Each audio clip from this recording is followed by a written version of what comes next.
Alright guys, today I'll be reviewing Maverick at Cedar Point. This is the Intamin Blitz there, and even after riding throughout the years elite coasters like El Toro, Skyrush, X2, Phoenix, and more, this is still my number 2 coaster. I've ridden only to the coaster that's literally less than a minute walk away. So this coaster's at the very back of Cedar Point. Yeah, it's gonna be a nice walk there if you're starting from the front entrance like we were. But that's expected. The two best rides are at the back of the park, so you'll be spending most of your day there, I bet. But anyways, getting into the ride experience, this thing starts off with a somewhat powerful launch.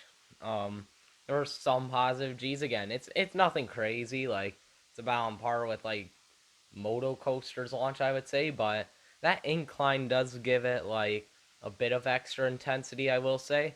And then you go into the drop, which this might be the strangest drop. Like obviously X2's is pretty strange, but like this might be the strangest drop other than that I've been on. And the reason for that is I actually think this drops better in the front. I know everyone praises this drop like, oh, it's the best element on here if you're in the back, but like I don't know what it is about like the drop in the front row. Like it just feels like you're kind of hanging over there almost like Val Raven's drop. And then suddenly you're just launched over and then you just get flung out because it's almost like a third launch on the ride if you're in the front row.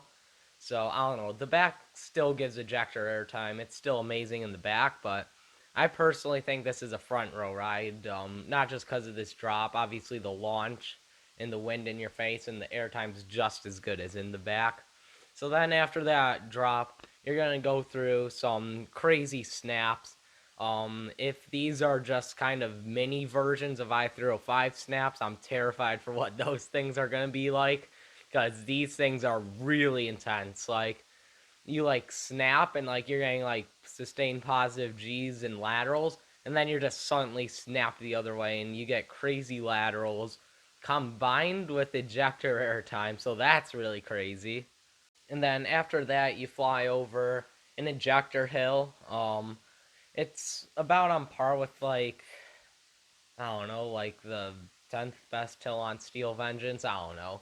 Steel Vengeance is just so good, but this ejector hill is really good as well. It's probably the best moment of airtime outside the inside the park besides Steel Vengeance, which is really saying something. Well, besides elements on this thing later in the ride, which we'll get to.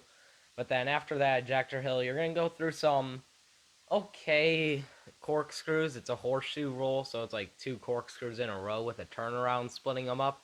And these are fine. They're kind of floaty almost. Like, they don't really give too much width, but like, at the same time, you do get a little bit of hang time, but not too much. Like, if there's any part of the ride that disappointed me, it's probably these. But then after that, you're going to go into the tunnel. And you'll see some theming in there, but you know when you're about to take off. You know when you're about to launch to 70 miles an hour, and then you just take off. And in that front row, that is one of the best launches, my third favorite currently that I've experienced. It's amazing.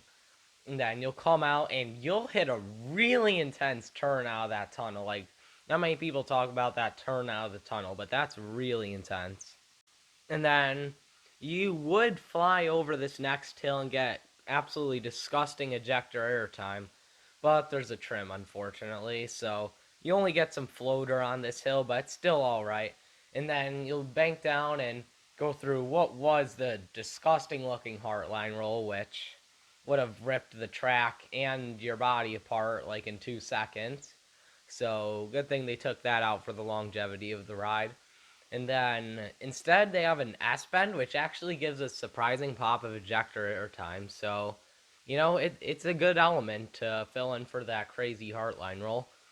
And then after that, you'll go into my personal favorite parts of the ride, the two Stangle dives, and the airtime on these are just absolutely crazy. You just get flung like laterally and like vertically. These are just like super aggressive. Like you're guaranteed to get like absolutely insane ejector time on these. Um, and then you'll fly over another ejector hill, almost as good as that first one actually.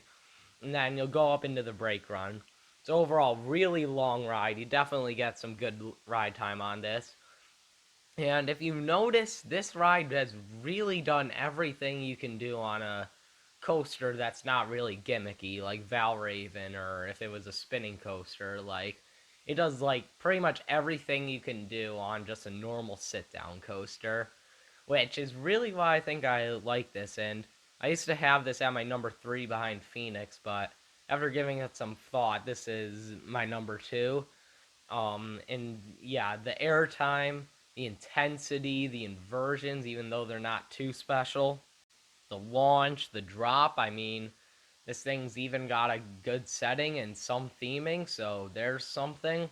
I do want to talk about the trains quick. They're like pretty bulky bars with like comfort collars, but they're better than like a normal comfort collar, I think, because they're a lot softer. Like if you bang your neck into them, like it's not gonna hurt one bit. So I'm fine with these restraints. Would I like them with lap bars or T bars or whatever? Like duh, but they're fine like this, you know. So for its final score, I'm obviously gonna give Maverick a 10. Um, Frontier Town's just such a ridiculous land with Maverick and Steel Vengeance, and I almost wish this wasn't at a park other than Cedar Point, because if this was at like even Six Flags Great Adventure, like this would be the best ride there, but unfortunately it has to compete against the greatest coaster of all time. So, but still, this is an amazing ride. This is absolutely the second best coaster at Cedar Point, and my personal second favorite in general. And I want to know what you guys think about Maverick. Do you love this thing just as much as me? Make sure to comment below, make sure to like and subscribe, and I'll see you guys next time.